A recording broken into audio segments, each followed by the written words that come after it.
you wouldn't be where I'm at without a ginormous ego. I also have the imposter syndrome. So it's like, while I have this ego that's, oh my God, I'm so great, there's this other part of me that's like, you really are not great. You suck, and nobody's buying this.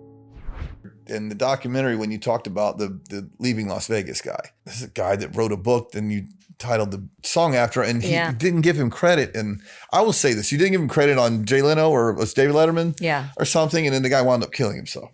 How did this happen? I feel like I'm a good person. I'm constantly like, everybody in the room got exactly the same amount of publishing splits, whether they were, changing the toilet paper roll or, and how did this happen? And then somebody dies in the meantime. I don't think there's anything that can prepare you for what life can throw at you, even if you're a good person, even if you're a shitty person. If you're a feeling person, then it all matters. And that took me into the darkest place. But the reality of it is,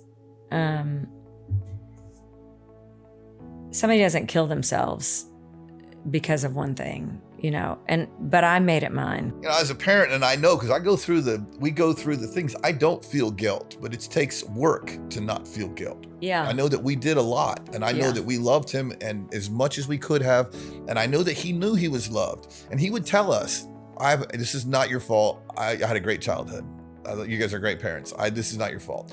And I'm genetically, he definitely got some of my genetics. Not that I'm a therapist, but I'm glad that you know that with your heart and your body, because I think those are the things that for me are hard to get over. Or I still reflect on things that are so far back in the past that I wish I could go back and just, Oh, hey, I'd take another swing at the plate. Yeah. I would certainly change things just out of but you wouldn't be who you are or where you are. And the same with me, and I have people like my manager. I have people in my life that have been here still with me for like 37 years. That's unbelievable, by the way. It is unbelievable. That doesn't happen ever. The people in my life that are still here are people that I worked hard to work with because I loved them and I loved how I felt about me around them. I trusted them, and they're all still here. And that to me is like the blessing. I think sometimes for artists or people in entertainment or people who are in a field that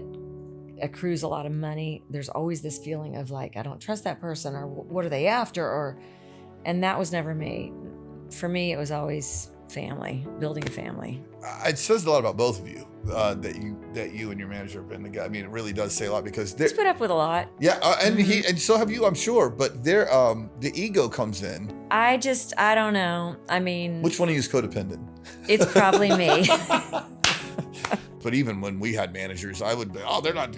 Ken Levitan, who's literally the greatest, biggest manager of all time that I ever know of, like, he's not doing enough for us. We're drunk and I jerks had that without a hit. And yeah, I mean, I look back and go, oh my God, I think I've apologized to him like 10 times. Like, hey man, I'm sorry, we were assholes for like a decade. But it's part of it. I mean, it's part of like what feeds that, because you wouldn't be where I'm at without a ginormous ego. And I understand it. I also have the imposter syndrome. So it's like, while I have this ego that's, oh my God, I'm so great, there's this other part of me that's like, you really are not great. You suck, and nobody's buying this. I mean, it's you really have the imposter syndrome? Oh, yes. I thought everyone had it, but I heard a great quote recently. It's never underestimate a man who overestimates himself. Oh, I love that. Which is great. I love that. Because it's a lot of that, and there are a couple of people that that are well known in the business that I deal with periodically, and I see that and I go, eventually it catches up.